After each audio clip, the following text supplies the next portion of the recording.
So this test is an upper limb tension test for the radial nerve. For this one, what we're going to do is get PJ to just shuffle his legs across to the left-hand side.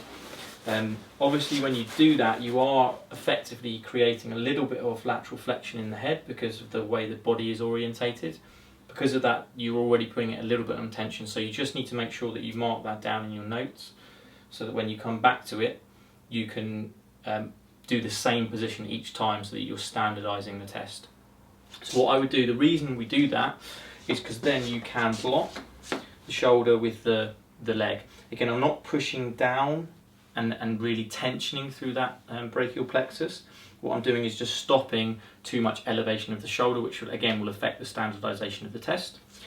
Then what we would do is get PJ to, and I just say this to my clients, if you just pop your thumb into your hand, PJ, and then fingers around the thumb, then what we're going to do is take him into a flexion of the wrist, a rotation or medial rotation of the shoulder, holding onto that elbow to stop it from flexing. We're then going to abduct the shoulder out, and we're just asking PJ again. I can change my feet position, wasn't in a great position then because again it didn't allow me to get that full abduction of the shoulder, so we would just come out until PJ and about there in the forearm. And again, so if PJ didn't give us that information, we would just say, whereabouts are you feeling that?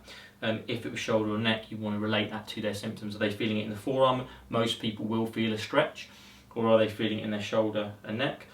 The other thing you can then do, obviously, is put your tensioners or reduce the tension through the neck. So if it's irritable, as we said before, if you want to desensitize that, if you bring your right ear to your right shoulder and then back up, and again you'd be asking them, what did that do to your symptoms?